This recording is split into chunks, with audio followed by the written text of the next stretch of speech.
2.5 years and all of that money spent, nothing. Very few people could have sustained that. The president speaking exclusively to Fox News. No Moore either. Stephen Moore, the president's pick for the Fed, had to withdraw his name from consideration. It was too difficult for us, and I feel bad because I feel like I've let a lot of people down, and the president most of all. He was incredibly nice and kind when I told him about this, and he understood, but, I'm bummed out. Stephen Moore stepping aside over insensitive writings about women. The New York Times saying an FBI informant might have posed as a research assistant to get former Trump foreign policy advisor George Papadopoulos to say something he didn't want to say. One and I met with her, and she was very suggestive, as you could understand. Younger, very flirtatious, and I right away understood that this wasn't a Cambridge assistant. And, she barely spoke English. She was very flirty and was trying to do two things. One, to extract information about my professional connections in the Middle East, and two, to see if I had any information that she could potentially extract for me about Trump in Russia, which of course is nonsense. Papadopoulos appearing on Tucker Carlson. He also later served time for lying to the FBI. Chewie, we're home. Unmistakable sound. The roar of Chewbacca has gone silent. Actor Peter Mayhew has died. He was 7'3" tall. The actor was 74. Sidekick to Han Solo. This is Fox News. We have some really great home loan programs, but did you know we have great business loans too? Every day we're working with companies to purchase equipment, to buy or build properties, or make tenant improvements. We offer letters of credit, working capital, and term loans, and we make all of our credit decisions here. Commercial loans, commercial banking from Bank Pacific. Bank Pacific, where others put branches, we place roots. Equal housing lender, member FDIC. Viva Bank Pacific. Docomo Pacific's all-new business bundles provide tailored solutions to help your business become a better business. Choose from our Business Basic, Essential, or Value bundles and get unlimited talk and text, worry-free data at home and abroad, plus access to the fastest online speeds in the Marianas. Add on mobile or broadband lines and save up to 20% for each line. Email businesssales@docomopacific.com to find out which bundle provides the best solution for your business. Terms and conditions apply. The crisis in Venezuela continues. Nicolas Maduro still hanging on to power. Secretary of State Mike Pompeo talking about the future of that country on the Ingram angle. The military didn't fracture in the way that we would hope, but it's just a matter of time. It's the case that Maduro may rule for a little while longer, but he's not going to govern. Structurally, there's no way he stays in power. It's time for him to leave. Russia, China, and Cuba among those still supporting Maduro as president. Cases of sexual assault in the military still growing. Military sexual assaults reported by its female members rose by 44% between 2016 and 2018, according to a new report released by the Pentagon Thursday. Nearly 1 in 4 of all women experienced an unhealthy climate because of sexual harassment. Overall, the survey found more than 20,000 service members experiencing some type of unwanted sexual contact, with only a third of those filing a formal sexual assault report. The Pentagon said in a statement it was disturbed over the findings after years of implementing steps to stop sexual assault in the ranks. At the Pentagon, Lucas Tomlinson, Fox News. They are bracing for a cyclone in India. Rough seas and swaying trees on India's northeast coast. Trucks loaded with people and possessions leaving as authorities evacuate 800,000 people, anticipating a severe cyclone expected to make landfall tomorrow. Cyclones have previously caused widespread deaths in India, although today technology helps authorities to plan. Despite that, the government is warning huts could be destroyed, farmland flooded and infrastructure damaged. Simon Owen, Fox News. Still going strong, Jeopardy champ James Holzhauer, a professional gambler from Las Vegas, now winning 21 games, more than $1.6 million so far, second only to Ken Jennings. This is Fox News. Experience the Take Care difference. Take Care members can count on accessing a high-quality, credentialed network of on-island providers, including the convenient one-stop FHP Health Center and Urgent Care, access to an extensive off-island network of providers, and the island's largest offering of free fitness classes and health education programs. You can count on Take Care to deliver comprehensive, accredited insurance coverage and quality health care when and where you need it. Take Care. Our island, your health plan. Learn more at takecareasia.com. Get a Coke 12-pack for only $3.49 when you fuel up on $35 or more of premium high-performance fuel. Conditions apply. See stores for details. Circle K. Take it easy. Get a dozen extra-large eggs for only 49 cents when you fuel up on $35 or more of premium high-performance fuel. Conditions apply. See stores for details. Circle K. Take it easy. Get a case of Circle K water for only $2.99 when you fuel up on $35 or more of premium high-performance fuel. Conditions apply. See stores for details. Circle K. Take it easy. Welcome to Tall Tales with Bob Klitzkie, the only show on talk radio where common sense is a lot more common. Phone lines are now open at 888-TALK. That's 888-8255. And now, The Point proudly brings you Tall Tales with Senator Bob Klitzkie. A well-regulated militia being necessary to the security of a free state, the right of the people to keep and bear arms shall not be infringed. We start out that way every day. I continually remind our international radio listening audience that the necessity to protect all of the Bill of Rights is ever present, and it's something that we dedicate a certain amount of time to here on Tall Tales on a daily basis, today being no exception. Oftentimes, when we're dealing with the Second Amendment, those who do away with it, criticize it, etc., we go from the ridiculous to the sublime. Today, however, we're going to go in the opposite direction. We're going from the sublime to the ridiculous. I'm going to talk about firearms and AOC in the same monologue. AOC standing for, let's see, what is it that the initials stand for? Alexandria Occasional Cortex, or something like that, right, real Joe Cruz? Yes, sir. Pretty close. So AOC isn't exactly setting the stage for her elevation to the ranks of elder statesman. I should probably correct the English here. AOC isn't exactly setting the stage for their elevation to the ranks of elder statesperson. Yeah. So even though I have a pretty good idea that at one time in her life she would have been referred to as a female and the pronoun her would have been quite apropos, nowadays, in order to be politically correct, one would have to refer to Alexandria Ocasio-Cortez as they, even though Alexandria is only one person. I suppose you could get fooled by the two names, but anyhow, if there's anything most folks expect from her, including many Democrats, it's stupid comments. And I just have to add, and she seldom disappoints. The afternoon of the shooting at the California synagogue is, of course, no different. As radio host Michael Knowles points out, that AOC joins the ranks of anti-gunner stupidity. Now, I bet they're glad to have her on board. So Alexandria Ocasio-Cortez tweets out right after this happens, quote, "Heartbroken to hear of the San Diego synagogue shooting, particularly so this final day of Passover. We have a responsibility to love and protect our neighbors." Well, okay, that's an appropriate kind of thing, you know, in the wake of someone's unfortunate death.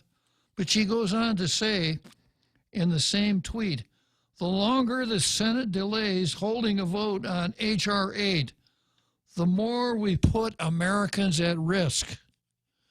Now, this is the same AOC who when her Green New Deal resolution was put on for a vote, hollered and screamed how unfair it was, Mitch McConnell's trickery, etc.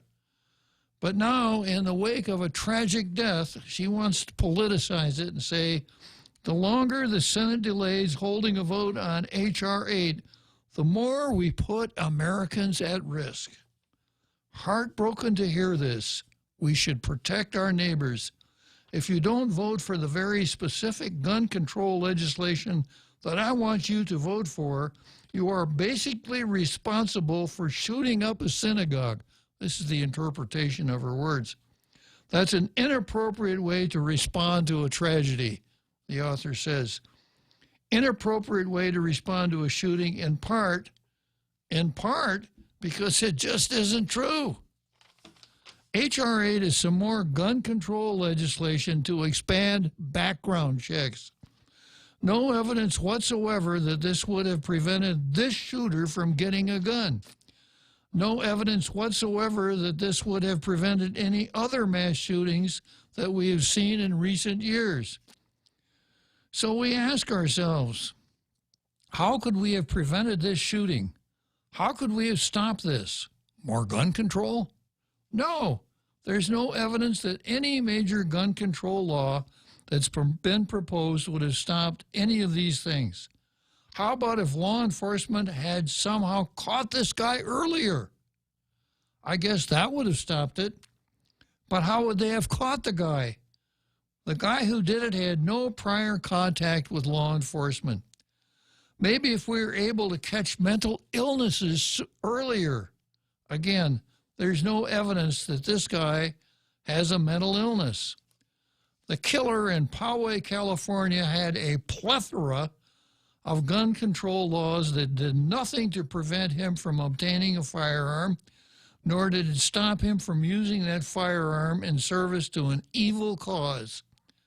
Claiming that federally mandated universal background checks would have somehow prevented the senseless slaughter in the name of bigotry is only slightly less ignorant than the ideology that drove the murderers in the first place.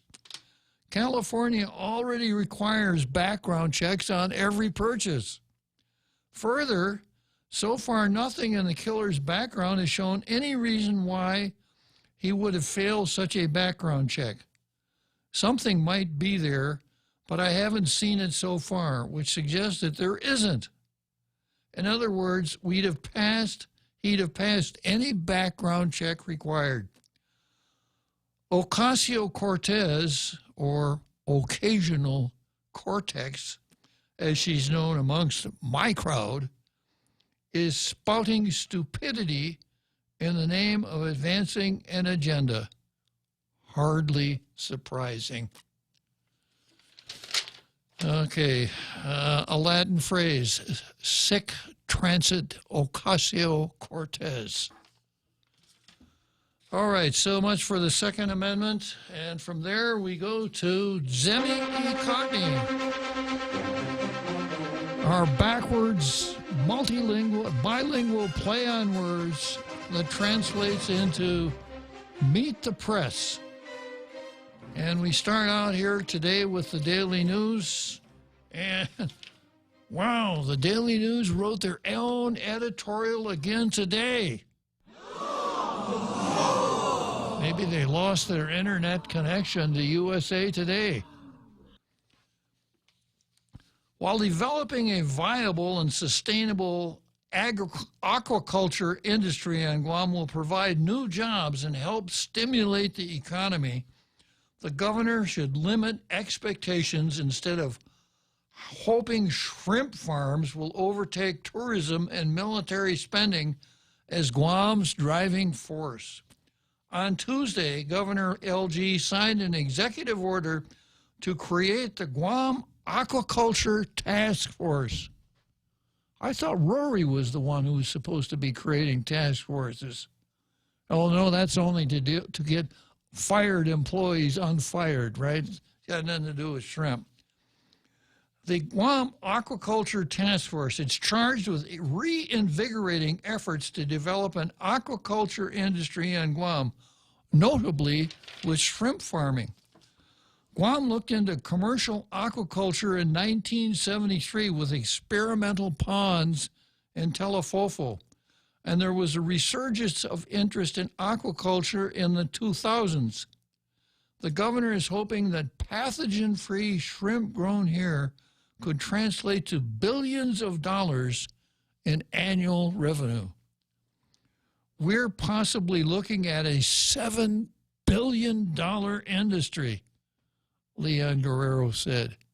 A $7 billion, man, that's going to be bigger than legal cannabis. No way, sir. Yeah, well, it's going to be close. Okay. Yeah. She noted that the University of Guam has developed pathogen-free shrimp and is poised via a public-private partnership to produce shrimp and other aquaculture products, not just for local consumption, but for export.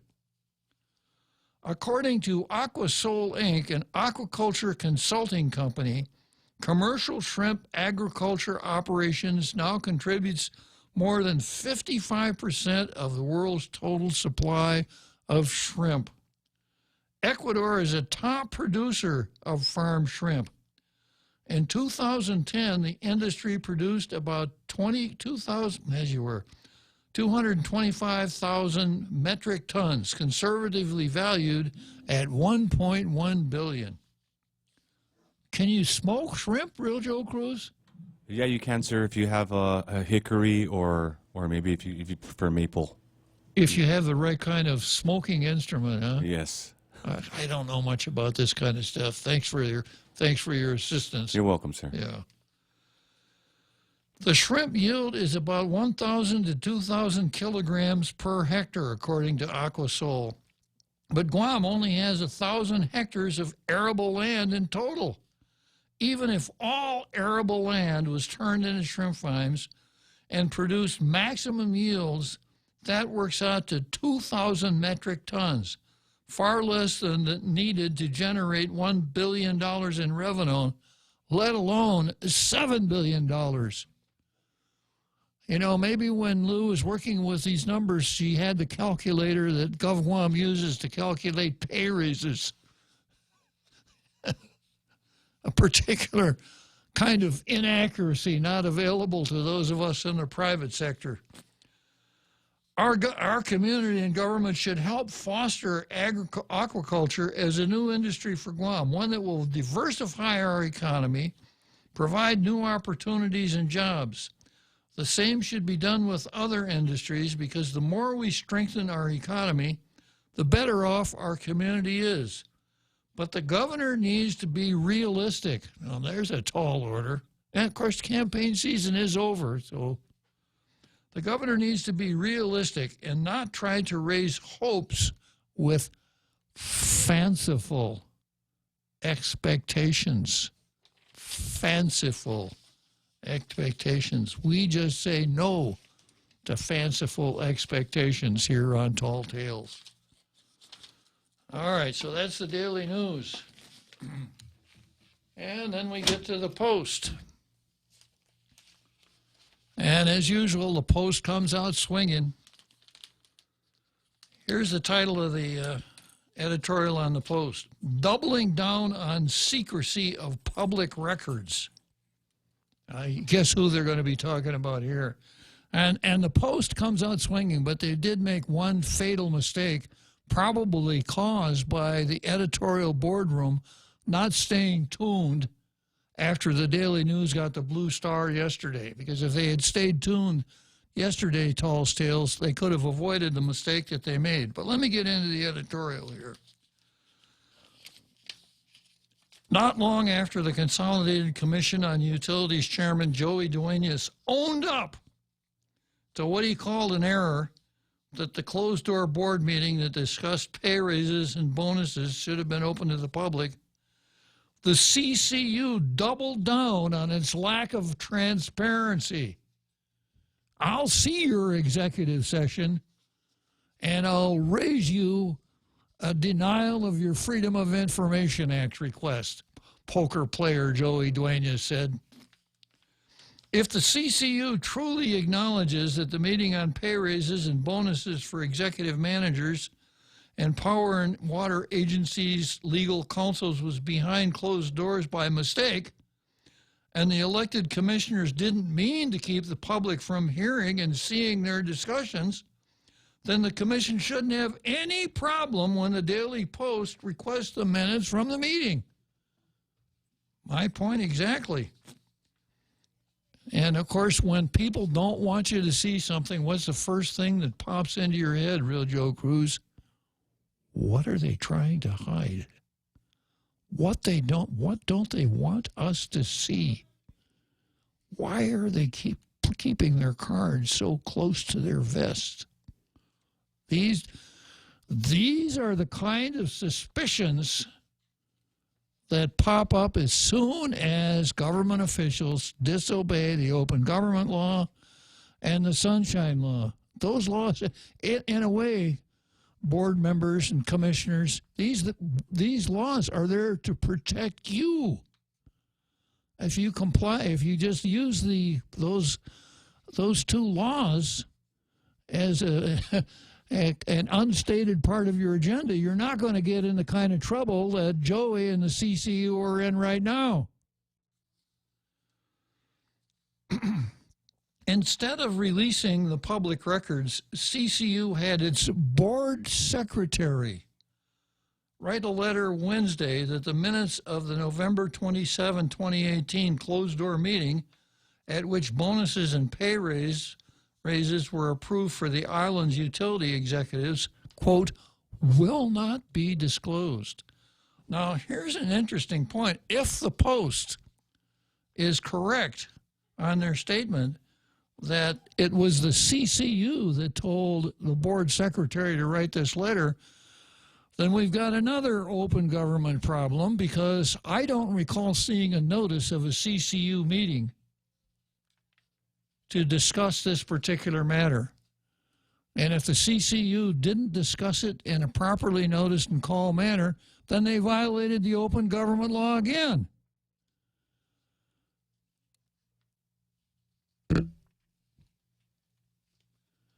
And I certainly am not interested in hearing, like we heard before the surprise Thanksgiving holiday, that the members of the CCU were polled. Members of the CCU act only in one particular way, and that is in a properly called and noticed meeting. Other than that, they don't have the ability to influence anything at the CCU. And something that perhaps ought to be discussed at the next CCU meeting, the next commissioners meeting. What is it that we can do when we're not sitting in a properly called and noticed meeting? Here's the answer: nothing. Oh, how about the chairman? The chairman has to act sometime. No. The chairman has no more power or ability to carry on operations than any other board member. The only difference between the chairman and the other board members, the other commissioners, is that the chairman chairs meetings of the CCU, as he admitted. That's all. The chairman is not some sort of a super general manager. Maybe I'm reading something into this that's not there, but let me take a look at the letter here from the board secretary. She says,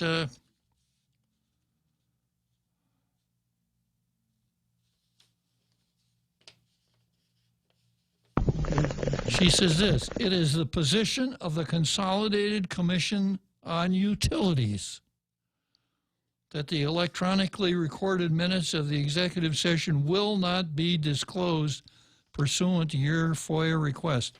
So how does Lou Sablon know what the decision of the Consolidated Commission on Utilities is unless she attended a meeting that nobody else knows about? So if anybody has an overpowering desire to do another FOIA on this matter, do a FOIA and ask for the minutes of the meeting where the CCU directed Lou Sablon to write this letter. Now, as I explained yesterday, the responsibility of dealing with sunshine law requests is in the manager of a particular agency. And the statute says that if a FOIA request comes in, the manager, whoever receives it, is to get that FOIA request to the general manager ASAP. The general manager then has the responsibility of responding and dealing with that FOIA request. The general manager can delegate his authority, but I've read this letter more than once, and I don't see anything here that says, pursuant to the authority delegated to me by John Benavente or Miguel Bordallo, or both of them. It doesn't say that. She's just responding on her own, and she's telling us what the position of the CCU is. So did they have a meeting that we didn't know about? Or is Lou Sablon just making this up? Either one is a very good alternative. Well, I'm going to take a deep breath here and take the first Tom call for today. Yesterday we had a couple of Tom. How many Toms did we have on the phone yesterday? 3, right? I think so, sir. Yeah. Okay. Good afternoon, Tom. Hi. You had 3 calls, I think, and one on the line on Facebook, whatever. Maybe that's it. 4 yesterday. Yeah, we were blessed with Toms yesterday, Tom. Anyway, I was just wondering, since you are a paragon of American jurisprudence, maybe you can help me with my simple problem. The other day, I broke my mirror, and I had 7 years bad luck. Uh-huh. You can get me with just less? And what? I broke my mirror, and I had 7 years bad luck. So you think you can get me with less? I can get you with what? You know, less sentence. Oh, you mean a sentence reduction? Yeah. Because you broke your mirror. That means 7 years bad luck. So you would like me to make a motion for a sentence reduction, maybe 4 years bad luck, and 3 years of aw shuckses. Yeah. I'll have to, once again, Tom, I'm going to have to think about that one before I give you any kind of an answer. Perhaps tonight when I get home and am enjoying myself in the privacy of my own home and living life to the fullest, I will take some time and research that one for you, okay? All right. But anyway, on the subject about the assault weapon, I was reading that down there. This was about a score and a half years ago. When I started to see you down there at the law library. I got that off of the green books, a stack of DCA's green book, but I guess it's been revised already. It's been at least a score and a half years ago when I did that. When I read it down there under those volume of green books, the one GCA books, but it's been revised. I guess they took out that word assault weapon and they gave it out in more detail. Could be. Yeah, but there's still a question now. Some people might not understand what is an automatic weapon versus a semi-automatic weapon, because that's not clarified in the DCA yet, I don't think. It's not what? It's not defined yet. There's some people who still will not understand what is the difference between an automatic and a semi-automatic weapon. I read the definitions yesterday, I think, and I believe the proper definition was there, Tom. It's Title 10, Chapter 60, at the very beginning of Chapter 60. Okay, I thought I heard you just said that the following items are hereby prohibited, and they said an automatic weapon is prohibited. Okay, and you're saying that there was no definition of an automatic weapon, huh? Right, yeah, that's what I'm getting at. Oh, I see. Okay. It should have been defined what constitutes an automatic weapon and what constitutes a semi-automatic weapon. Yeah, I see what you're saying, yeah. Yeah, that still needs to be clarified because there'll be a lot of people out there who still will not understand what's the difference between the two. Okay, good enough. So anyway, because it was decades ago that I read that down in the volume of green books, the Guam GCA books, but I guess it's been revised a couple of times already. There are two sets of green books, Tom. One set of green book goes back to 2004. One set of green books goes back to 1970. I guess that's what I was reading in the 70s, because it's been decades ago. Those books have been there since the inauguration of Abraham Lincoln, and that's at the time when I read it. Yeah, you were there, and we even gave Abe Lincoln the advice on what to put on his Emancipation Proclamation address. I kind of remember that. Yeah, you're right, Tom. And he even forgot what a score. How long is a score? Well, I felt sorry for Abraham Lincoln because, he had to give that Gettysburg Address, and he couldn't do it with a PowerPoint. That's right, yeah. So he couldn't put the math up on the screen. Right. He did it on aboard a train on the back of an envelope, right? He wrote it on a train, riding to Washington on a train on the back of an envelope. Yeah, that's right. Okay. Yeah. So and he forgot what a score means, and we reminded him that a score is a period of 20 years. I think you're right, Tom. Yeah, and he took our advice. Yeah. So anyway, I'll talk to you later. You sound good. You are as good as Ross Limbaugh, our friend. Well, it's only because I've got my own version of Snurdly right here in the control room. Thank you, Tom. So I got a short break here, and then I'll come back after the break to Francis. Family Finance has been serving the people of Guam since 1959, and they'll continue to be there for you in the years to come. Whether you're looking to get a personal loan for that summer vacation or paying off those long overdue bills, Family Finance has got you covered. Apply for a personal loan from $1,000 up to $3,600 by calling Family Finance in Agutya at 475-4545, Upper Tumon at 647-5626, or in Dededo, 633-4473. Family Finance, serving the people of Guam since 1959. There's a reason every day a Guam homeowner is getting a solar system installed by Micronesia Renewable Energy. It's because MRE is the most trusted name in solar. With more solar energy solutions than any other solar company on island, homeowners have a choice to go solar for zero money down or take the path to ownership. Whichever way, it keeps our skies blue and your pockets green. And with the most experienced solar technicians and an energy production guarantee, there are no worries. Call 632-2613 for a free consultation. MRE, the smarter choice. Now, more Tall Tales with Bob Klitzkie. Spitting truth like watermelon seeds at a summer picnic. Call now, 888-TALK, 888-8255. Afternoon, Francis. Good afternoon, Bob. I was listening to a conversation between former Governor Carl Gutierrez and the Rayman early this morning. Uh-huh.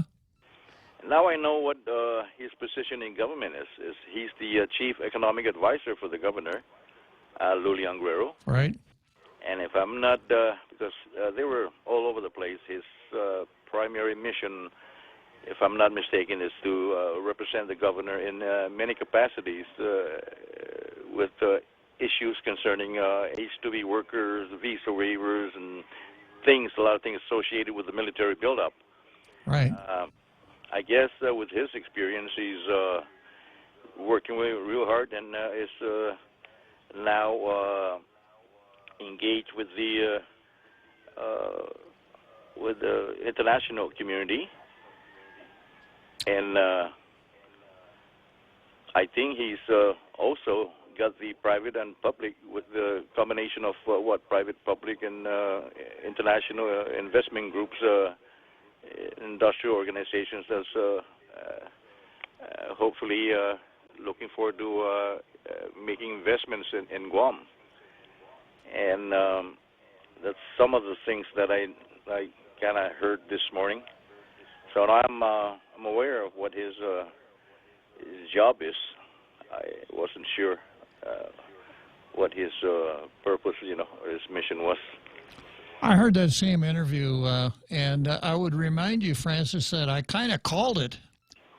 That when we were talking about no more non-immigrant laborers coming from the Philippines, and remember I said that it's a matter of a U.S. State Department and the concomitant agency in the Philippines, and they probably wouldn't talk to us. However, stranger things have happened, and if anybody could pull it off, it'd probably be Carl Gutierrez, and it sounds like he made some headway on that particular issue. At least that's what he was telling Ray this morning. On another issue, you were talking about the CCU and the so-called, what do you call it, ethics violation? Is that what you called it, ethics violations, or is that a minor infraction of... Yeah, I didn't hear that part. Tell me more. The governor, if I'm not mistaken, formed an ethics committee. Shouldn't this unintended or unintentional case be heard by the ethics committee that was, by the governor? Well, the ethics committee was created by statute like about 1990 something or other, maybe a little later, but no governor had ever appointed members to it. Now all the members have been appointed to it, and I think they've all been in for confirmation hearings, but I don't think any of them have been confirmed. So the actions of the CCU might be the kind of thing that an ethics commission would take a look at, yeah. That's upon their confirmation. They'd have to be confirmed before they did it, yeah. Is that by the legislature or? Yes, yeah, appointed by the governor, confirmed by the legislature. Oh, so that looking forward maybe to another public hearing. Well, I think they've had their public hearing. I think we're just waiting for the requisite committee to do the report and move on with it.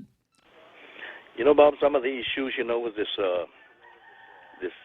economic development that this new administration is talking about and pursuing is, we have internal issues here.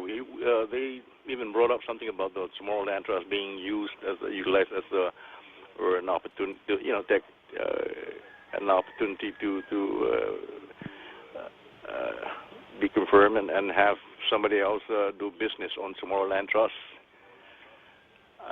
That kind of freaked me out a little bit because we have issues with Tomorrowland Trust leases and applicants that have never been resolved. So, and all this so-called money being transferred out, I don't know how long it's going to take, but I don't know if it's the Attorney General that was making recommendations that money should be returned.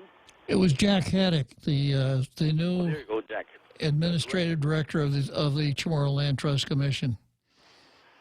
So that's probably not going to happen for a while. Well, there's a whole bunch of issues here that we need to resolve before we create any new ones, And that makes me think that you must be glad that you found Tall Tales, huh, Francis? Yes, sir. With all these issues?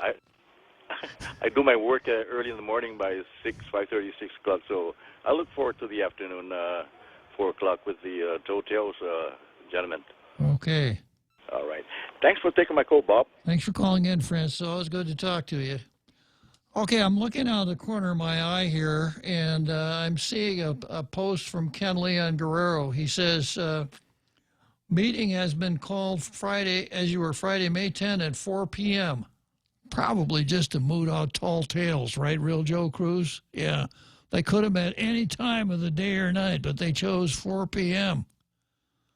Yeah, it's kind of like the legislature, the cannabis bill, and the town hall meeting. You know, we got to hurry up and do this. Like you said, timing is everything. Time in politics, timing is everything. So Ken says we have until noon, May 10th, to collect signatures for the petition demanding the CCU not award pay raises and bonuses to management and attorneys at GPA and GWA.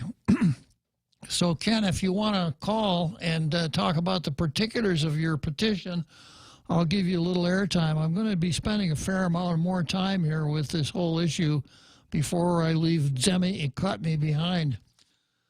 Okay, so where was I here? I was talking about this letter, the Lou Saban letter, where apparently the CCU had a meeting that wasn't called and noticed, and told and directed Lou Saban to write this letter back to Kevin Kerrigan of the Post. Either that, or Lou Saban has telepathic powers that she is able to somehow tune in on the thought processes of the 5 members of the CCU so that she could write a letter on their behalf. Okay, so I'm going to stop here for a second and talk to Ken, and then I'll come back to all of the issues here. Good afternoon, Ken. I'm doing very good. Okay.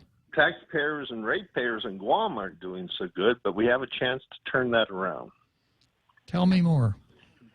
Well, if you recall, going back to 2007, there were all these announcements that GRRP was breaking ground imminently.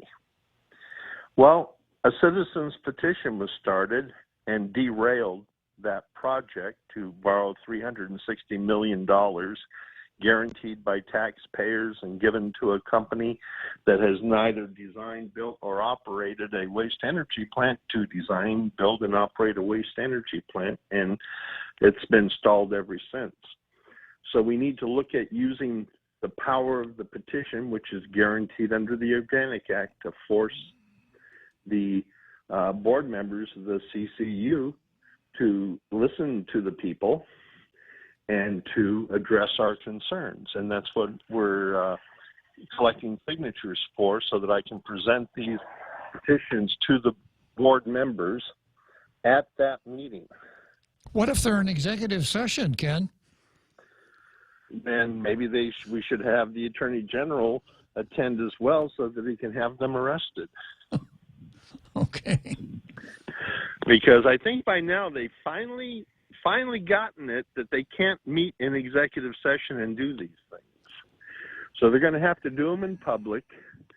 And if you think back to the beginning of in January, when Roy Respicio jumped forward and announced he was going to settle the case with Guam YTK out of court, and we stood up at that board meeting and raised hell, and next thing you know, the governor herself came out and said, we're going to take this all the way through the court system.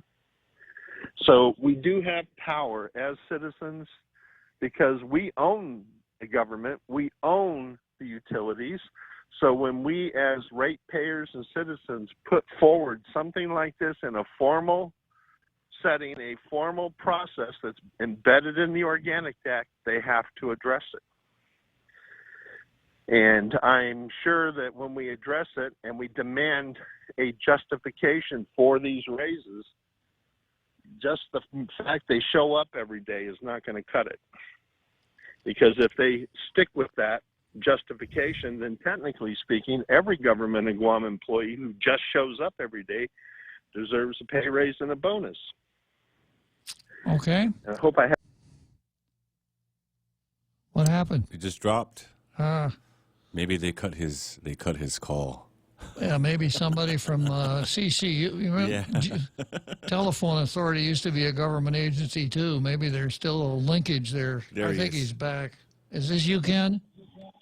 Yeah, the conspiracy theorist in me is, coming up with all kinds of reasons why we got disconnected at that point. Let's disconnect that call. Let's meet on 4 o'clock on Friday. So to preempt Tall Tales, it all fits together. Yeah, it's part of the grand plan. But this whole thing with the CUC and the raises for the top management and their attorneys who should have known better. And that brings another issue. Why are we paying that much for attorneys who don't know better? Who don't even have time to listen to Tall Tales so they could give the CCU good legal advice, right? Yeah. So, I mean, there's a lot of problems taking place at the top levels of the management of the utility agencies, and I don't think pay raises and bonuses are merited. I think the opposite. I think they're overpaid and overbonused, and that's something that we'll address later. But first, we need to stop them from giving themselves an early Christmas present. And the way we do that is we sign the petitions and then force them to justify their actions. And if they're not able to justify their actions, but go ahead and do it anyway, that opens up a whole new interesting line of possibilities.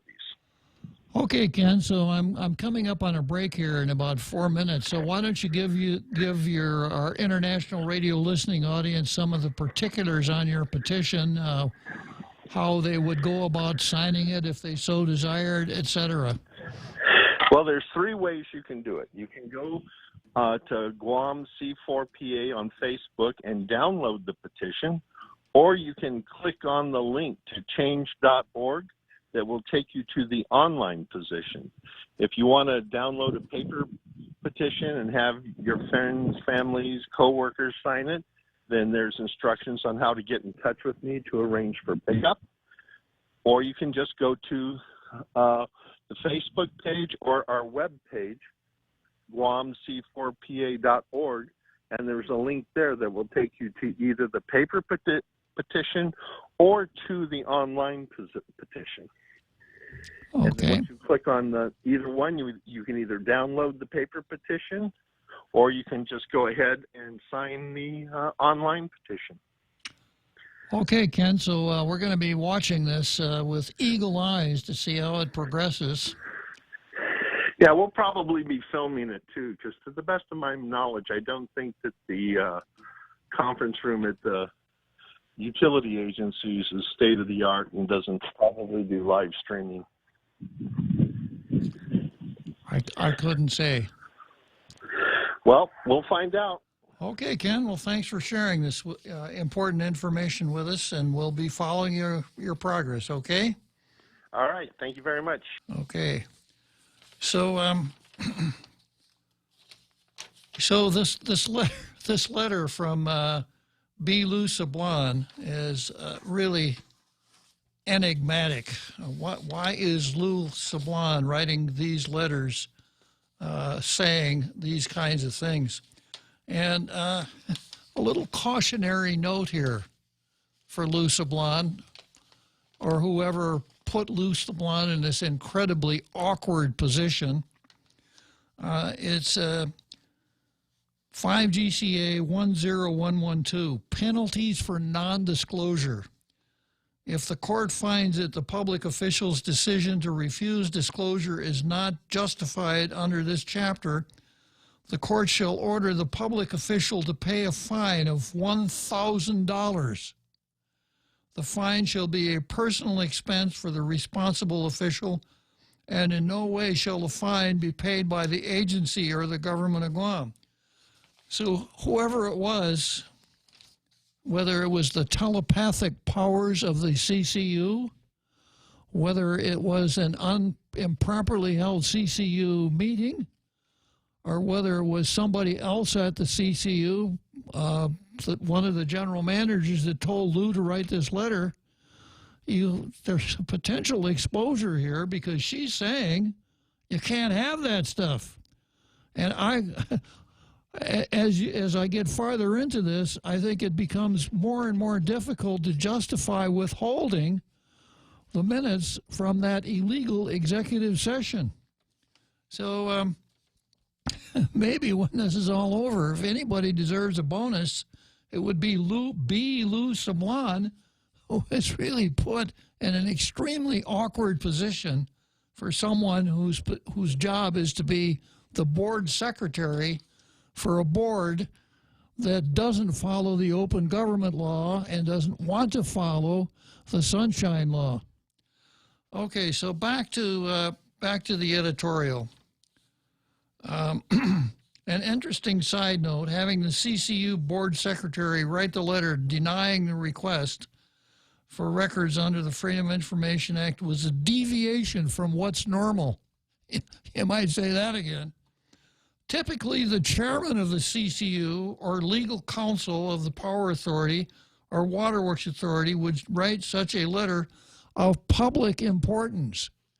So I suppose you could almost read it this way. You know, having a secretary do this is kind of dissing Kevin Kerrigan, who writes, who in accordance with the law asked for public documents instead of a responsible official signing it. You know, I guess they probably got Lou because they couldn't find a maintenance man to sign the letter and send it off. So there's that. But unfortunately, Post, you're not quite online here with the law. I explained yesterday.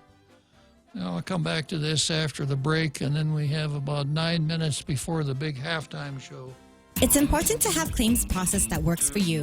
At Guahan Insurance Services, we make things simple and convenient. Same door you walk in to purchase your insurance is the same door you open to file your claim. We can't pretend that the car insurance claims process is fun, but we can promise a hassle-free and speedy recovery without any runarounds. For your home, auto, and business insurance, visit us at the Camacho Landmark Center on Marine Corps Drive in Tamuning. Don't forget to like us on Facebook or give us a call at 475-1162 or text 929-SAVE. That's 929-7283. If you're driving, chances are you'll need gas soon. And by the growl in your tummy, a trip to the grocery store too. But don't just buy gas and groceries without getting double miles.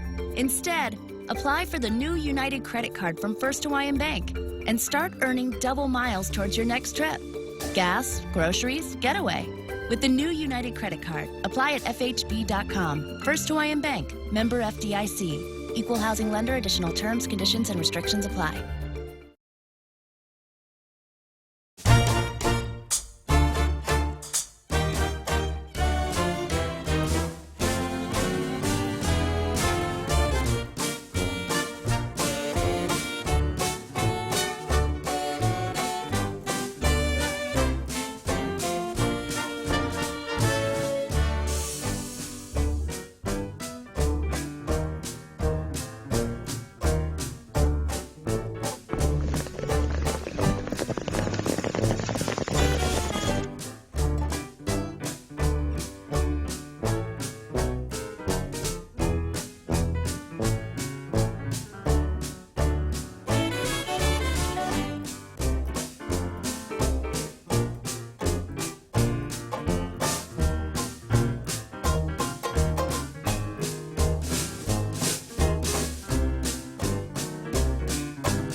So,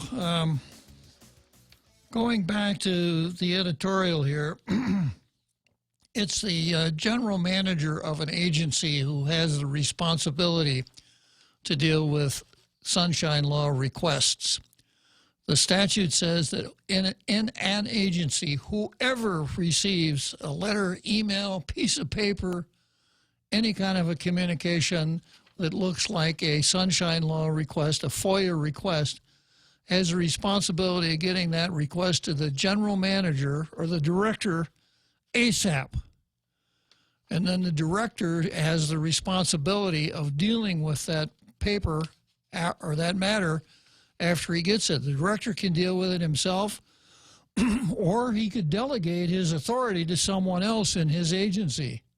But it's not legal counsel. Legal counsel is not an official of an agency. He gives advice. He doesn't take action. So when Kevin's letter was sent to the CCU, it should have gone immediately to either Miguel Berdaglio or John Benavente or both. And either or both should have written back, and or they could have delegated that authority to somebody else. Now, if Lou Sablon's letter said, pursuant to the direction of John Benavente, I'm telling you this, yeah, okay. But that's not what she said. She sent it back as though she had, clothing herself with the apparent authority to deal with a FOIA matter on her own. Not smart. Not good government. So, the farther we get into this, the more I'm reminded of what I recall the non-retractable tray phenomena. If you've ever flown on an airplane, you may have had the experience of that meal tray on the seat in front of you. You pull it down, you put your tray on there, you finish your dinner, somebody picks up the tray and you put the tray back up. Well, every once in a while, you'll find a tray that won't stay up. So you'll be jiggling it and slamming it and horsing around with it, and you'll call the hostess and she'll come back and do the same thing. But after a little bit of this is the thought that goes through my mind. If whoever maintains this airplane can't maintain this tray any better than this, what about the rudder and the ailerons and the engines and the navigational? Is it the same slapdash approach to those things as was something that ought to be really easy to fix? And that's where we are with the CCU, because this open government stuff is not complicated. Anybody who has a computer can go to 5 GCA Chapter 8 and Chapter 10, and you could start out and know nothing about either one, and in 10 minutes, you'll quadruple your knowledge. It just isn't that hard. But if the CCU can't get any, if it keeps, starts out with an illegal meeting and then comes back with a bonehead play, like this letter from Lou Sablon, who's apparently speaking for the Consolidated Commission on Utilities, starting out her letter by saying, my apologies for this response was untimely beyond the 4-day standard. Protocol dictates that FOIAs are channeled to general counsels. Protocol. How about the law? Okay, so we'll break for that big halftime show, and then I'll come back here, and I'm going to go through my Facebook comments when I got back. So if you have some pithy comments to make, and you can draw yourself away from the halftime show, this would be a good time to do it. Then I'll get back into Zemi Cotney and award the Blue Star.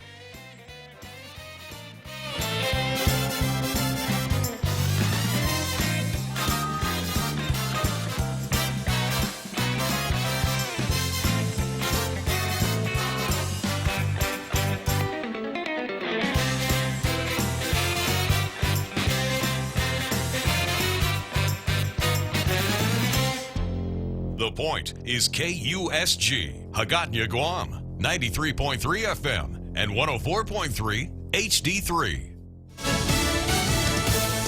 Closing the door to White House witnesses, I'm Del Walters, Fox News. President Trump says he's ready to close the book on the Mueller probe. I would say it's done. We've been through this. Nobody has ever done what I've done. I've given total transparency. It's never happened before like this. So Congress shouldn't be looking anymore. This is all. It's done. Even my finances, it must have been looked at for $35 million. I assume they looked at my taxes. I assume that Mueller looked at my financial statements. The president speaking exclusively to Fox News. The White House also slamming the door shut on members of the White House staff testifying before Congress. In a letter the White House sent to Attorney General Bill Barr on April 19th, the day after the Mueller report was released, White House attorney Emmett Flood asserted that President Trump waiving executive privilege on the Mueller report does not constitute a blanket waiver of executive privilege as it pertains to his senior aides. In the letter, Flood is also critical of the Mueller report for not deciding whether President Trump obstructed justice. Flood wrote that the president is determined to protect from congressional scrutiny not only the advice rendered by his own advisors, but also by advisors to future presidents. At the White House, John Decker, Fox News. Put to death in Georgia. 52-year-old Scotty Garnell Morrow was convicted of killing his ex-girlfriend and another woman nearly 25 years ago. He was put to death Thursday night at the state prison in Jackson, shortly after the Supreme Court rejected a last-minute bid to block the execution. Morrow was convicted of fatally shooting ex-girlfriend Barbara Ann Young and her friend Tanya Woods at Young's home in Gainesville in December 1994. Prosecutors say Morrow shot the two women and another woman when they turned him away as he tried to get Young to take him back. The third woman survived. Tom Rigotti, Fox News. This is Fox News. Hi, welcome to this Subway ad for the new Sesame Ginger Glazed Chicken Signature Wrap. How would you like it? I'll take a... Sports announcer at home? Yeah, how'd you... We just know. My wife picks up the new signature wrap. It's got double the rotisserie-style chicken mixed with a sesame ginger glaze. She appears annoyed at me, but she shrugs it off. Those sweet and savory flavors are calling her name. She lifts the wrap and she takes the bite! Incredible! And now she's closing the door on my...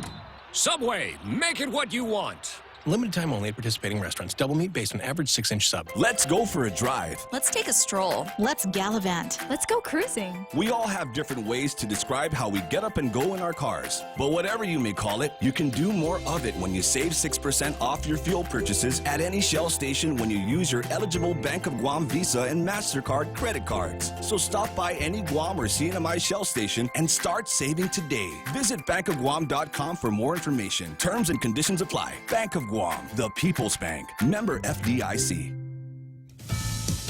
That scam involving parents paying to get their kids into some of the nation's most prestigious colleges and universities is growing. A family in China allegedly paid $6.5 million to get their daughter into Stanford University, according to media reports. The payment to scam ringleader Rick Singer is the highest amount cited by authorities in the college cheating scandal, which ensnared celebrities like Lori Loughlin and Felicity Huffman. A source saying the family in Beijing was connected to Singer by a Morgan Stanley financial advisor, now since fired. The LA Times says the student, Yusi Zhao, who also goes by Molly, was admitted in 2017 after Singer put her forth as a competitive sailor. Stanford won't say whether she was a student recently expelled for a falsified application. Lillian Wu, Fox News. Actor Peter Mayhew has died. Millions knew him better as Chewie.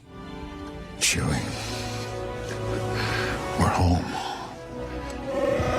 The actor Peter Mayhew, the man who made the Wookiee Chewbacca come to life, has died. His family posting the news on his official Twitter account, writing, "The family of Peter Mayhew, with deep love and sadness, regrets to share the news that Peter has passed away."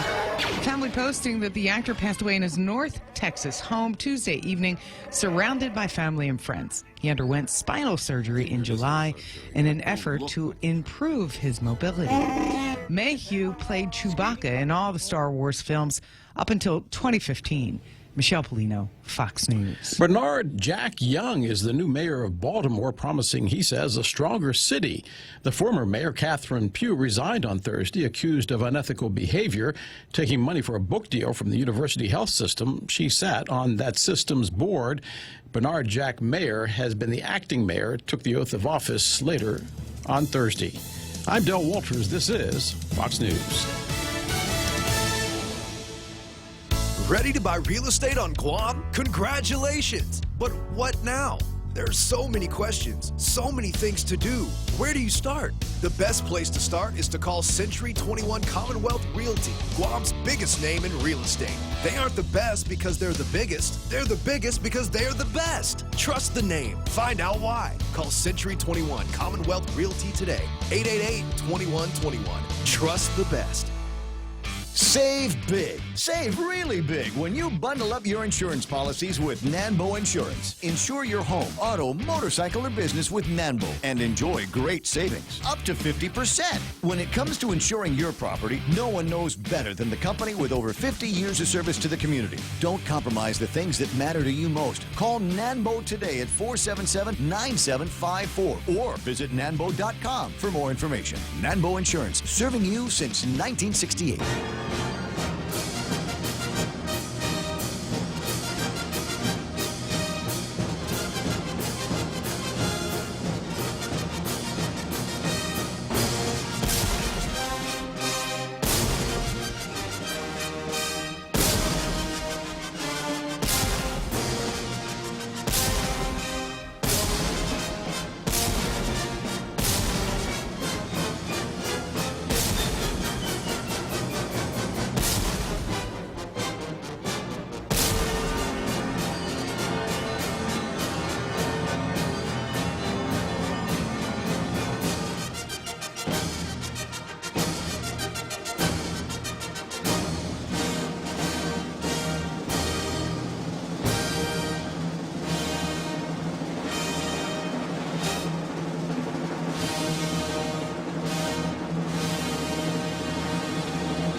So here we are, the end of our big halftime show.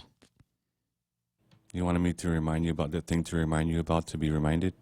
For Tom? Can you remind me about what it was about? I forget. It's about one of our Toms, right? Yeah. I think it was Okay. Tom Van Ingen. Okay. Well, it's hard to keep track of all of our Toms here on Tall Tales, right? Tom Van Ingen, hi, Bob. Did you get time to find out about a sitting board member the legislatures did not confirm for a second term? Just reminding you of our conversation yesterday.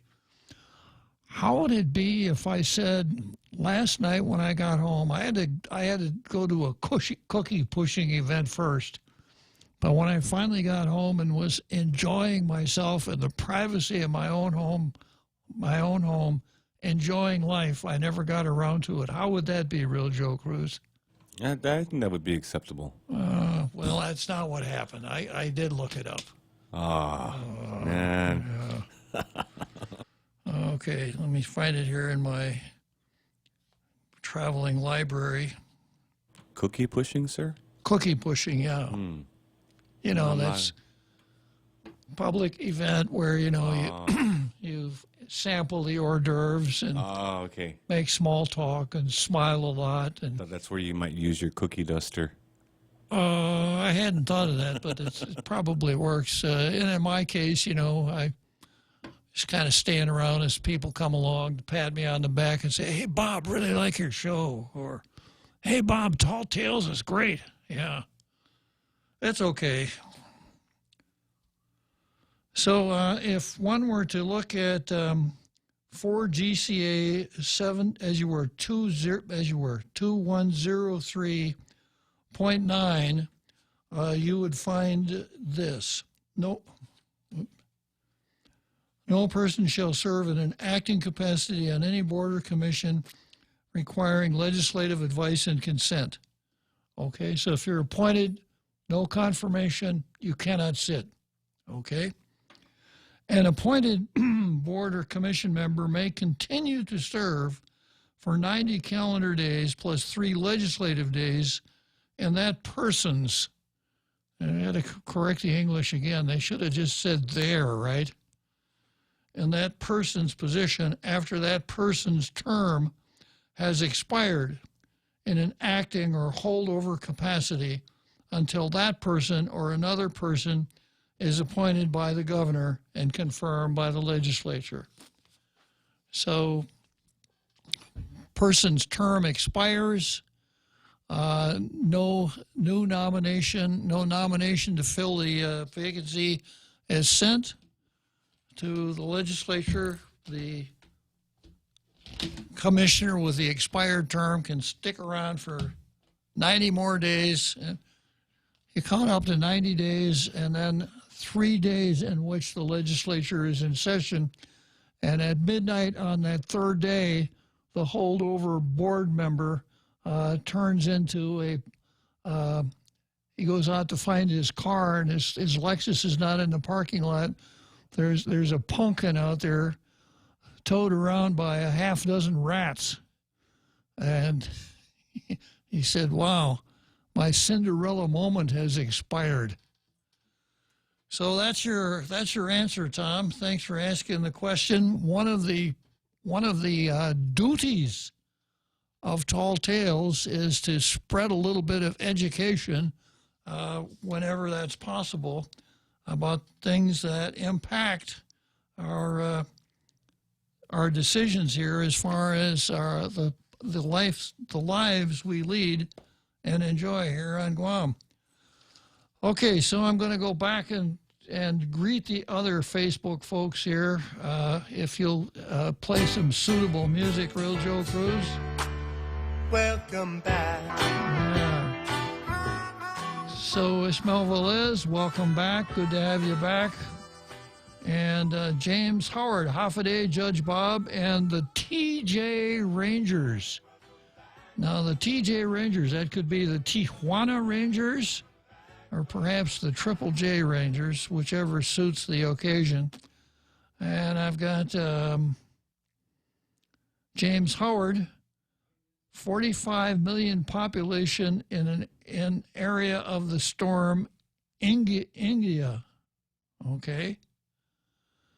And I've got a phone call on line 1. Okay, well, it's one of the Toms.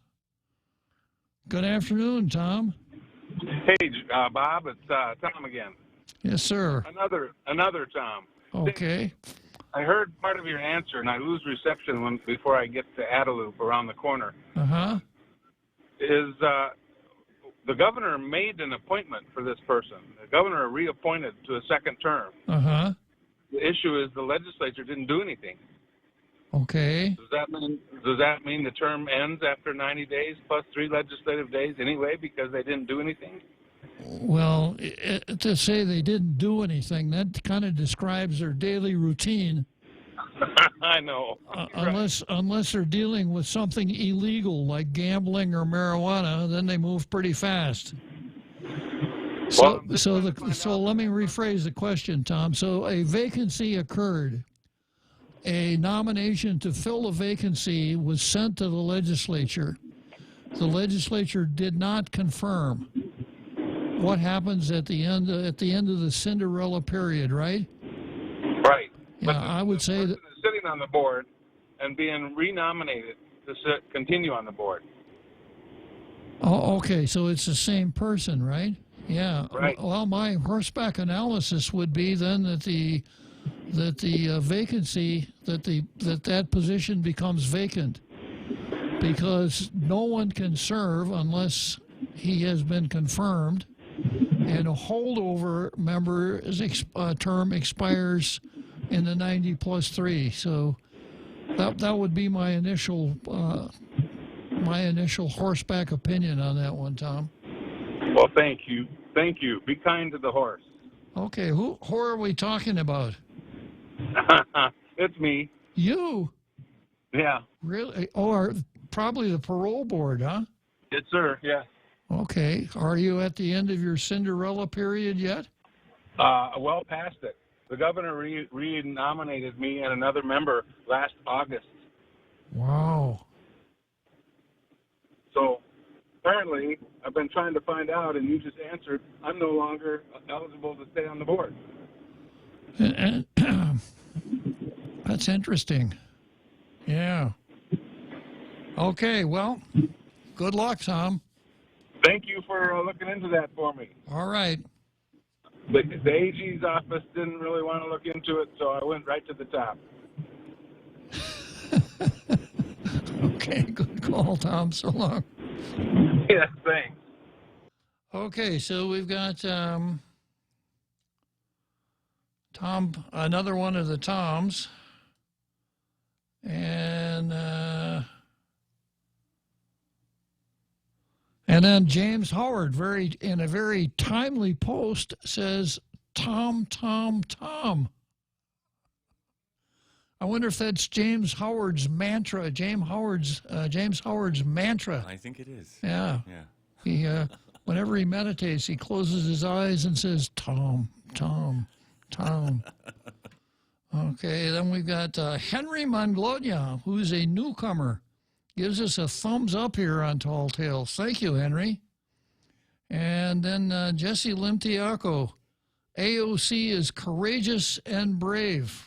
Well, that isn't inconsistent with what she could be, courageous and brave and still lacking in G2. Couldn't she, James Limtiaco? That would perhaps make her all the more dangerous. And then Jesse Limtiaco back again. Just like the war on drugs, nothing can stop drug use. Can't beat drug addiction with stupid laws. Well, I guess that means then you could beat drug addiction with smart laws. Thank you, Jesse.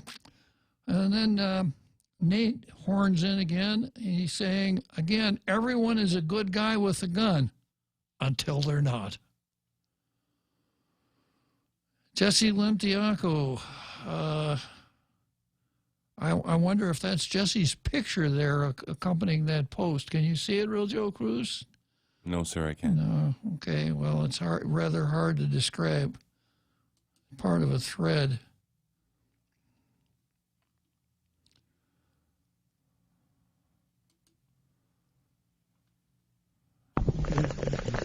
Okay. Going on past the animated picture that Jesse posted. Jesse Limtiaco, sounds like Bob and many males on the right secretly have a crush on AOC. Wow. And then James Howard, Aqua Team Space Force. I guess he's referring to the shrimp farming, the Space Force. James Howard, yep. 7 billion is a stretch. James Howard, it's a bluff. And then from Tom Van Engen reasserting that question. And James Howard asks Simon. Now, I guess probably what I should have done with Tom Van Engen's question would be to refer him to Rory. Since Rory seems to have a special expertise as to who should sit on the port board, maybe he could transfer that expertise to the parole board. Maybe not. And another Joe Cruz comes along and says shrimps. No, I don't think that's correct, sir. I think Shrimps? the plural of shrimp is shrimp. The plural of shrimp is shrimp. Am I right? I could be wrong. I think you're right on that, yeah. Unless you're referring to small children, then it would be appropriate to say, you little shrimps, shut up. Which probably happened to you a lot when you were a kid, right, Real Joe Cruz? Yes, sir. Yeah, that's what I thought. Okay, where was I here?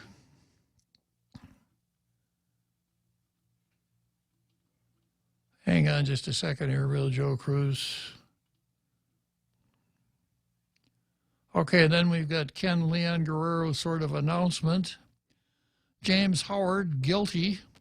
James Howard, pew, pew, pew, pew, to pew.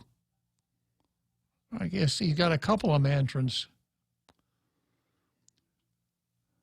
And then James Howard, he's still the one, talking about Carl Gutierrez. Well, I'll say this. If you have something that needs to be accomplished and you want somebody to just grab a hold of it and get it done, that's Carl's reputation. And I'm going to add an essay to the reading list here for Tall Tales folks, especially you, Real Joe Cruz. It's an essay called Carry a Message to Garcia. Carry a Message to Garcia. Recommended reading for everyone out there in our international radio listening audience, and also right here in the studio. And if you understand the tenets of Carry a Message to Garcia, you would see then that why I would apply it to the approach that Carl Gutierrez takes to the things that he undertakes. Okay, then I've got James Howard. Here we go. Nate horning in again. It has to be on Friday when everyone wants to go home, right? He's talking about the CCU meeting next Friday. I thought it was probably scheduled at that time to keep people from listening to Tall Tales, but I guess the two approaches or the two analyses are not mutually inconsistent. Then I've got Joe Cruz. Tall Tales is 40% saltier than the Ray Gibson show. Ray's show is low salt. Well, maybe if I work on it a little bit harder, I could be recognized as the salt of the earth, or at least the salt of the point. I hated how you turn a negative into a positive, sir. Well, years and years of being cast in a negative light, Real Joe Cruz. I've had a lot of practice on that one. Okay, and then we've got Pierre. Good afternoon, Pierre. Christina L.G. Jones, I was just going to say conspiracy theory. Ha. That's probably talking about when they cut off the phone, that phone connection. They did it, yeah. And then Joe Cruz says, this is not you, this is another Joe Cruz. Let's sign a petition to give Ken some sugar to sweeten him up. Boy, sugar, salt. We're really into condiments here on Tall Tales, aren't we? Tall Tales is giving me high blood, sir. Yeah, really. And then Nate horns in and says $1,000 is nothing to those fat cats, talking about the CCU guys. And then Nate says, CCU kidnapped Bob to shut him up about raises. Well, if they were going to do that, they'd make the decision in executive session. You could bet on that. Richard Leone, Senor, you have a certain humor against unprofessional politicals. The Gaff says Little Lou LG ignores the U.S. Current U.S. hoopla has great presentations and debate, while politicals can't demonstrate any philosophical thought, belief, and goals. Okay, well, anybody that says I've got a little bit of humor, I'll take it in light of all the salt that's being thrown at me here lately. You'd think I was a frozen sidewalk or something. And Pierre comes back. You are correct overall, but this is a big but. When they have to pay from their own pocket, it still hurts. Ask the former director of land management. Yeah, I understand there's a club forming, the Michael Berdalio Steve Ignacio Club. And the dues are $1,000 a head. You recall that Steve Ignacio got zapped just last week because he didn't answer a FOIA from Tom Fisher. So it's a small, select group, and it cost you $1,000 to get in. So, good point, Pierre. Pierre then goes on to say, a crush on AOC, you would have to be masochistic. Laughing out loud. Let's see. Richard V. Leone, Tom Atta, ex-senator, sanctified initial building code and repealed by a legislature. Now Tom Atta nominated who again? Bottom of the rung. Joe Santos Servino, professional engineer, leaving Guam for my retirement home in the Philippines tonight. Well, we'll miss you, Joe. Hope GPA and GWA lower their rates when I come back 6 months from now. I don't pay for water in the Philippines since I have my own well, and power since I have 3 solar power systems for the 3 houses. Wow. I can see why Joe Santos Servino is retiring to the. I first of all, I'm going to say, Joe, I haven't seen the paperwork for your retirement, and if I had, I probably wouldn't approve it. But you caught me at a weak moment, so I'm going to allow it. Joe Santos Servino, let's see.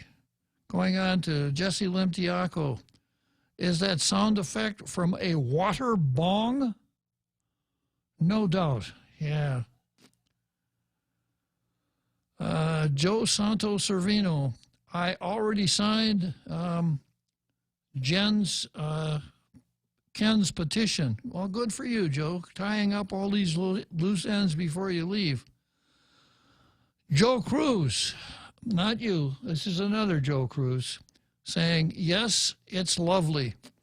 Kenny Williams, prawns. Do you play chess, real Joe Cruz? No, sir. Oh, then you wouldn't know what prawns are. I think you mean pawns, sir. Pawns, sir. Oh, pawns? Yeah. It's not, no. They're not very big. No. Oh, my bad. I think prawn is a crustacean of some sort. Oh, it's not a pawn, huh? Thanks for your help, real Joe Cruz. You're priceless. Rico Blancaflor, good afternoon, Judge Bob and real Joe. There's that cult of personality again. Jesse Limtiaco, do you have dual citizenship? No, Jesse Limtiaco, I don't have dual citizenship. I am a proud American citizen. That's good enough for me. I wouldn't want anything else. James Howard, salty Grand Master. I guess there are degrees then of saltiness. And I am a salty Grand Master. Joe Santos Servino, yes, got the dual citizenship. Oh, he's talking about Joe Santos Servino, not me. Okay, so Joe Santos Servino is probably a citizen of the United States and the Republic of the Philippines. Joe Cruz, this is not you. This is another Joe Cruz. Bob looked into a closed-door meeting and turned into a pillar of salt.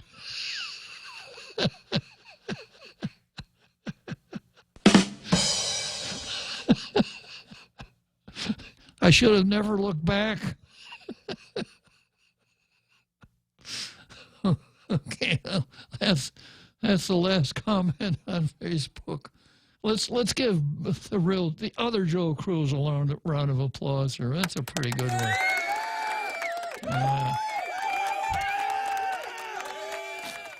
Very good, another Joe Cruz. Real Tall Tales-ish, and that's the name of the program, Tall Tales. Yeah, Bob was leaving the place of the meeting, and he turned around and looked back in the door and turned into a pillar of salt. Okay, so I'm going back here to Zemi Ikotny. I spent a little time here on the letter of Lou Sablon. I hope that someone at the CCU meeting, I hope this is on the agenda to explain the letter of Lou Sablon, because CCU guys, you got a lot of splaining to do here. Okay, then I go back into the editorial. I just explained that it's the two general managers that have the authority here to deal with FOIA requests. And then they go on to say the GWA and GPA legal counsel's own pay raises were approved in the secret meeting. So maybe they felt it wasn't right for them to say they can't release records about them. It's kind of a reverse Rush Limbaugh. I could just hear them. I could just hear this duet. You know, we don't like to talk about ourselves, but this time we can't because it's about us. But if GWA and GPA managers felt they deserved the raises and bonuses, wouldn't they be proud to let the public know the extent and details of their discussions on what justified these perks? That's a point I made yesterday. How can you discuss raises without talking about the people, the performance of the people that you're awarding the raises to? Okay, I'm not going to spend a lot of time looking for Jack Haddock during the seventh inning stretch. I'm just going to enjoy the seventh inning stretch. It's Micronesia Mall's 30th anniversary, and to celebrate, we are giving away a new Kia Soul LX, a Mazda 3i Sport, the popular Honda Civic LX, and 30 Manila Flyaways during our 30th anniversary Drive-Away Flyaway. Win 3 great cars from Triple J Auto Group, 30 Flyaways from Philippine Airlines, plus thousands of prizes from Burger King and Foot Locker when you play Micronesia Mall's 30th anniversary Drive-Away Flyaway. Hey, it's Mom. Somebody forgot to thaw the chicken, so meet us at Chili's for 2 for $25. Oh, and congratulate your sister for making the basketball team. She's thrilled. Love you. See you at Chili's. Enjoy 2 full meal combos for $25. An appetizer, 2 mouth-watering entrees like our crispy chicken breast, smoked barbecue quarter leg, or smoked jalapeno cheddar sausage. Served with corn on the cob and french fries. 2 bold combos for $25. A full-on meal deal available nightly for a limited time. Together, we Chili's.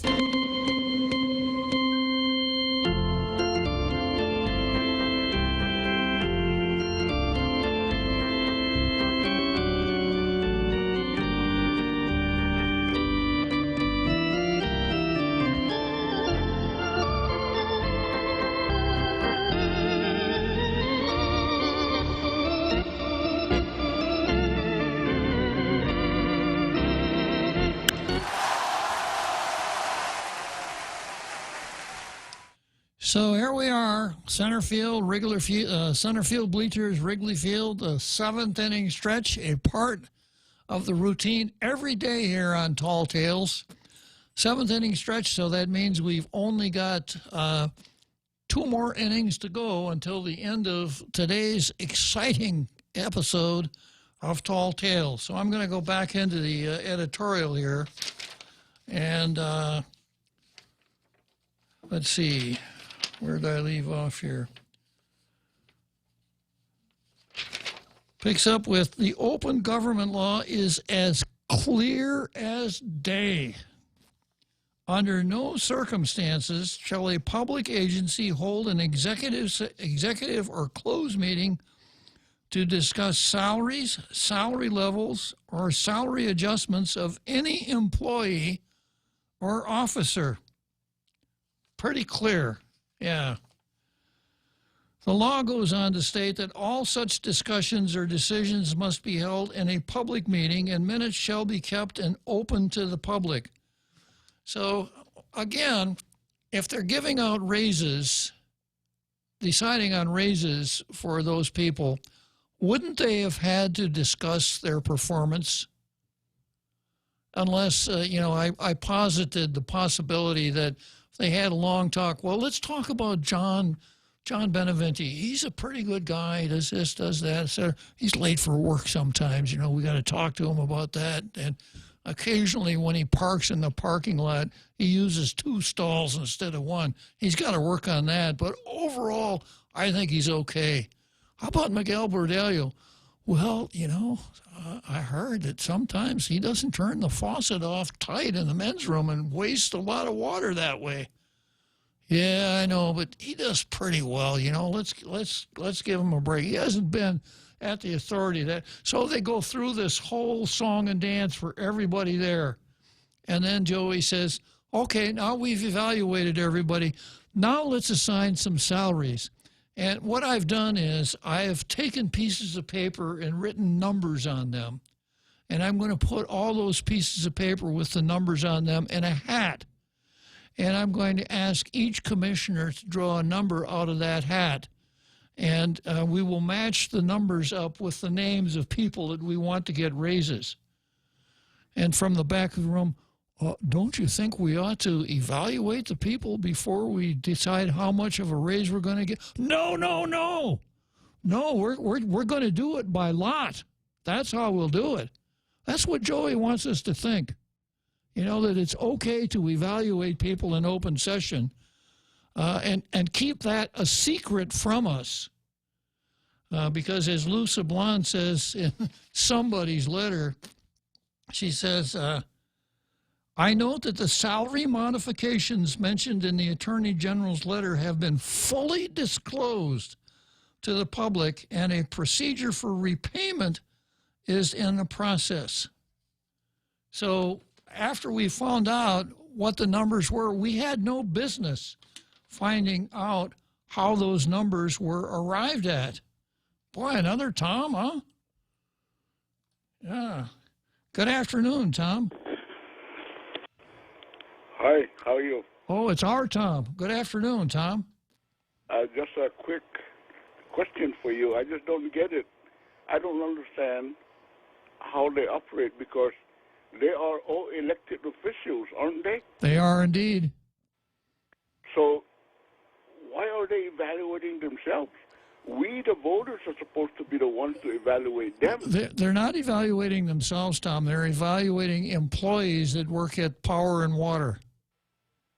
Oh, okay, but how come the CCU members got bonuses? They didn't. Pay raises? No, they didn't. The general managers did. Oh. And some of the other top-notch employees, but not the members of the CCU. Oh, okay, all right. Yeah, but the way they did it is what's wrong. Is they're not supposed to do it in closed session, right? Absolutely not. And then they're not supposed to play hide the ball with the minutes that were generated during that illegal session, and that's what they're doing now. But it still brings up the question in my mind, though, or the every government employee is really the employee of the people. Of course. Who hired them, right? Yeah. So aren't we the ones supposed to evaluate them, not the CCU members? Well, we at least have, I think, a legitimate interest in knowing how these high-paid people were evaluated when they were given these raises, Tom. I don't want to get involved with the evaluation of, every bus driver at Public Works. But I do want to find out why those large raises were given to people at Power and Water. Yeah, because, in the national government, right, the national government employees, they do have superior performance awards that after they get evaluated by the superiors for sustained superior performance awards. Mm-hmm. Maybe 3 consecutive years of superior performance award. Anyway, quick question before I let you go, sir. Yeah. Are you sure that it was Magellan that the first European that came to Guam? I'm reasonably sure, Tom. Yeah. Well, it seems like there's another English-speaking folks that came to Guam before Magellan, because there are some folks in the South that somehow learned a few English words. Like there was a Chamorro that was complaining that he got molested over in the next village over. They complained in Chamorro. They said, "Ma molesto." So you guys may attack Magellan and his crew. Oh. So that's how the village name Molesto came from. I see. Somebody complained that Ma molesto. And it was Molesto before Magellan ever got there, huh? Yeah. Well, it just goes to show you that the international radio listening audience of Tall Tales are some of the most knowledgeable people in the world, Tom. All right, Bob. Talk to you later. Thank you. Okay, so going back here to the editorial.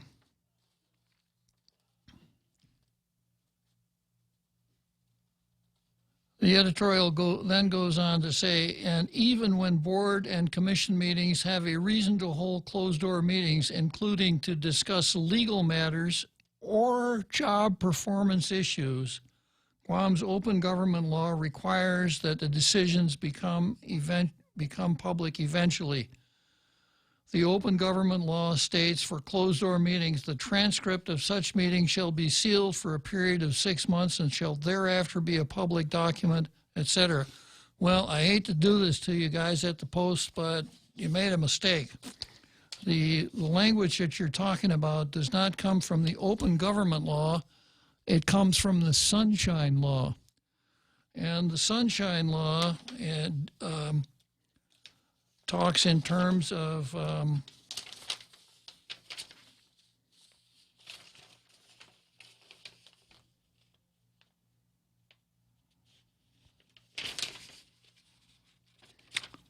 I'm sorry, it is the open government law. It says, under no circumstances shall a public agency hold an executive or closed meeting to discuss legal matters, impending legal matters, or legal strategies with an attorney, except as herein provided.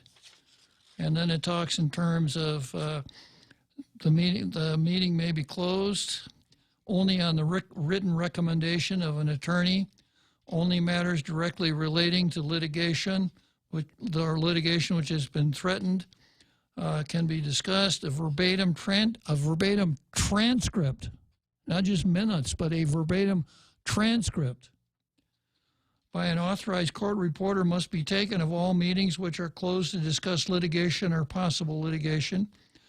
Notice of the meeting shall be given as required for any other meeting. The notice shall indicate the place and time of the meeting and shall indicate the general subject matter to be discussed, as well as the specific exemption permitting an executive or closed meeting. After such meeting, the attorney or attorneys involved must file an affidavit with the agency, which shall be a public document, that the only matter relating to litigation or pending litigation have been discussed. There shall be public minutes made of all such executive sessions indicating the existence of the transcript. Okay, again, there shall be public minutes made of all such executive sessions indicating the existence of the transcript, the subject matter of the meeting, if not confidential, and the names of all persons attending the closed meeting, their capacities, and the date and times the meeting started and closed. The transcript of such meeting shall be sealed for a period of 6 months and shall thereafter be a public document. So it's only when the board or commission takes a lawyer into the executive session after jumping through all these hoops to discuss ongoing or pending or possible litigation. That's not the case here. We're not discussing litigation here. We're discussing salary increases. And the statute says that minutes of that executive session must be compiled. So there's absolutely no reason at all for the CCU not to turn those minutes over to Kevin Kerrigan. This exception that I mentioned is absolutely inapplicable. So they should come up with the minutes right away.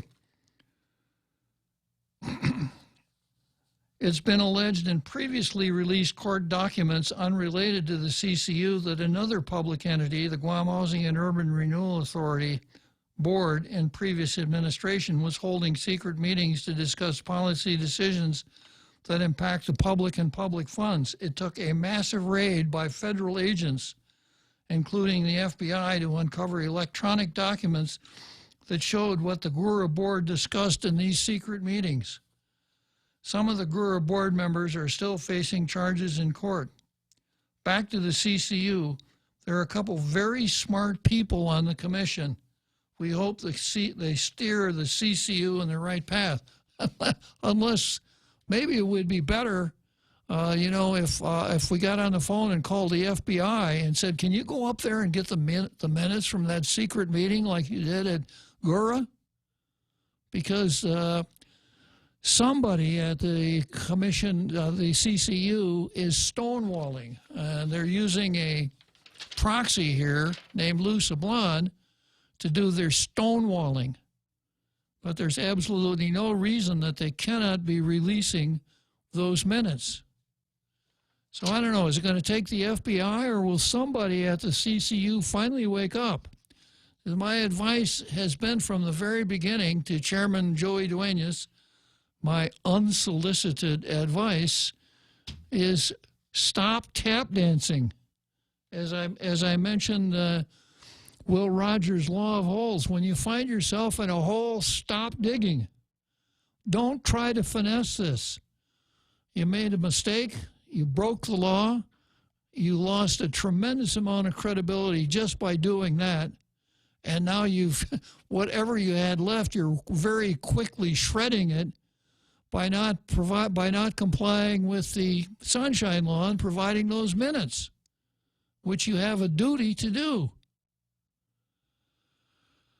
Then I notice, Ken sent us a notice you're having a meeting on Friday. Well, again, here's my advice for what little bit it's worth. Somebody at the CCU, maybe it could be the board secretary who seems to be the face of the CCU nowadays, someone in a position of responsibility like the two general managers ought to come out and say, we are going to recover those illegal pay raises from the next paycheck. And we're going to task our counsel, and our HR people to work with other agencies to make sure that the necessary debits and credits are put into the books to cover the obvious overpayments to some of the funds from which money was deducted from the checks. Come on and say that. That's what the public wants to hear. They want to hear that you're going to recover the raises. They don't want to hear that you're going to consult with counsel, or that counsel was off island, or that protocol says that you're not supposed to comply with the 4-day requirement in the open government law if you got a good excuse. Protocol trumps Guam law. So the longer this goes on, the worse it gets. And the more fodder it is for salty talk show hosts who are interested in good government. And as I mentioned with the example of the airplane tray on the seat, if the tray won't stay up once you finish your meal, you start thinking about how does the rest of the plane work. So if these guys can't handle simple things like the open government law and the Sunshine Law, how are they doing with the more complex aspects of running two utilities? And we know, as far as their judgment concerning salary is concerned, we've probably finally found out, by accident, we probably finally found out enough that we know that we're not happy at all. So if you're having a meeting next Friday, once again, same advice. It's not a good time to tap dance, Joey. It's a time to come out and say, we know what the right thing to do is. We want the right thing to be done. I don't know that it even takes action from the commissioners. If it does, then make it short and sweet, because probably people attending that meeting at 4 o'clock are saying to themselves, I wish we could get out of here so we could go to our cars and listen to Tall Tales. Right, Real Joe Cruz? Yes, sir. All right. So a couple of mistakes here by the Post, but the thrust of the Post editorial was right on point and is exactly what I expect. And I think Lee Weber, if he were here, would concur with me. This is what we want to see as an editorial from a newspaper. Hard-hitting, edgy, calling the shots as they occur, not pulling punches, topical, etc. So without any further ado, the coveted Blue Star, I'm happy to say, goes to the Daily Post today.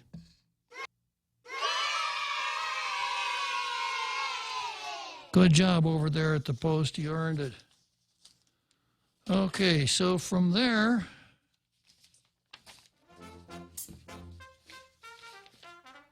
I'm going to go to the home stretch at Churchill Downs.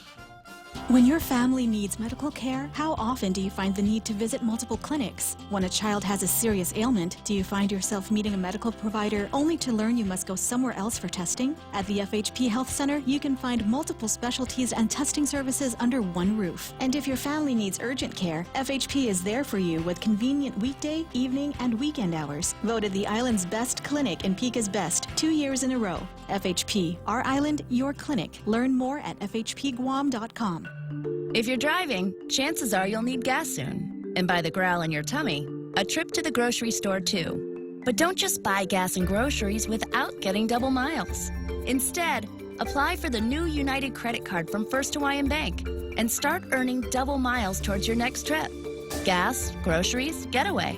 With the new United credit card, apply at FHB.com. First Hawaiian Bank, member FDIC. Equal housing lender. Additional terms, conditions, and restrictions apply.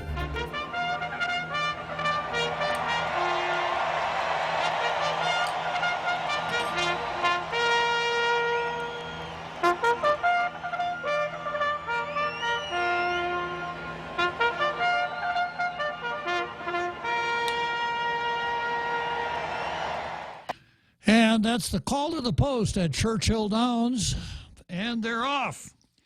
That means I've got about 8 more minutes to wrap up another exciting, informative episode of Tall Tales. Sad to say, this is it for the next 2 days. There'll be no Tall Tales tomorrow or Sunday. The real Joe Cruz and I are probably undergoing withdrawal symptoms, but we'll somehow make it to Monday when we'll be back on the air at 4 p.m. Right, real Joe Cruz? Yes, sir. That's all we need is another mind-altering radio show. Like Tall Tales. For people to use in the privacy of their own homes. Privacy of their own home while they're enjoying life, right? Yes. Yeah. Okay, well, I'm going to start out here. I've got Nick versus the Chamorro Land Trust Commission, the Bar versus Nick, and this is a continuation of California versus cannabis. So starting out with Nick versus the CLTC. And this is Nick Tott, who is counsel up at the Chamorro Land Trust Commission, a co-worker, no doubt, of one of the greatest first basemen to ever put on a glove, Jack Haddock. And this is what the article says. This is from KOAM. Board Chair Legal Counsel split on CLTC cannabis policy. Yeah. And this is what counsel said. Chamorro Land Trust lessees cannot grow cannabis on Chamorro Land Trust property. Yeah, apparently not even in the privacy of their own homes. That's the word from CLTC legal counsel Nick Toft at today's board meeting. Quote, at this time, I would strongly advise against the board allowing cannabis cultivation on Chamorro Land Trust land, he said. The adult cannabis industry of 2019 allows adults to grow up to 6 marijuana plants, but Toft said, since cannabis is still a Schedule I substance illegal under federal law, federal jurisdiction means the CLTC could be held liable since technically the feds can seize cannabis and assets derived from it. So, once again, it's illegal, so you're going to run into problems because of that. The board had previously decided to allow medicinal marijuana to be grown on CLTC lands, but an official opinion on the matter was lost in transition between former Attorney General Barrett Anderson and current AG Levin Camacho. The CLTC board advised Director Jack Haddock to make a formal request for a legal opinion from the AG's office. That's funny. I would have thought that Jack would have just asked me for my legal opinions, but okay. The cannabis industry will be a new market. This is a quote now from from Pica Fairend, the one that couldn't find any wrongdoing, that whole kerfuffle with Chamorro Land Trust leases, Barragata Heights, etc. The cannabis industry will be a new market on our island, and seeing as we have a large number of agricultural leases and agricultural properties. Board chairman said, I would like our agricultural lessees to be able to participate in the new market. Okay, so that's they're putting Nick Toft in a pretty awkward position because we all know that lawyers cannot advise somebody how to break the law. So if you break the law and get caught, lawyers can advise you. Okay, now there's potential help on the way for Nick Toft, but it hasn't arrived yet. And this is another good reason that I think we rushed headlong into something that could very well literally blow up in our faces here with this legalization of an illegal substance. And but the salvation for Nick may be on the way. The Guam Bar Association has adopted a resolution to address its rules of professional conduct that would allow lawyers to provide legal guidance on marijuana following the enactment of the Guam Cannabis Industry Act of 2019. I got this from PNC. The resolution amending its professional code of conduct was presented at their annual meeting on Tuesday. The resolution states a lawyer may counsel or assist a client regarding Guam's marijuana and cannabis-related laws. If Guam law differs from federal law, the lawyer shall also advise the client regarding federal law and policy. So that was adopted by the Guam Bar Association. The Guam Bar Association now petitioned the Supreme Court to change that ethical rule. Supreme Court can do it, not do it, whatever, however it turns out. Now, if that were the rule, if this rule had been adopted, I think it makes Toft's position at the Chamorro Land Trust Commission a whole lot more comfortable. And that's the reason that, you know, I obviously I'm not in favor of adding another mind-altering substance to our society here. But if we're going to do it, I would have much preferred to see it done in a business-like, more regular way than the headlong rush that we took to do it. But that was then, this is now. Already, huh? I've got another item on the card here called legal versus illegal. You know, good versus evil? Well, legal versus illegal, and it kind of goes to someone asking a senator, could you introduce a bill for me in the legislature to accomplish something that I think is important? And the senator says, well, is it legal or illegal? Because if it's illegal, yeah, we'll do it. If it's like gambling, or drugs or something, yeah, we'll do it. We'll do it right away. If it's something that's already legal, well, I don't know. Okay, see you next weekend. See you next weekend. See you next Monday. I've got to get some time relaxing and enjoying life in the privacy of my own home.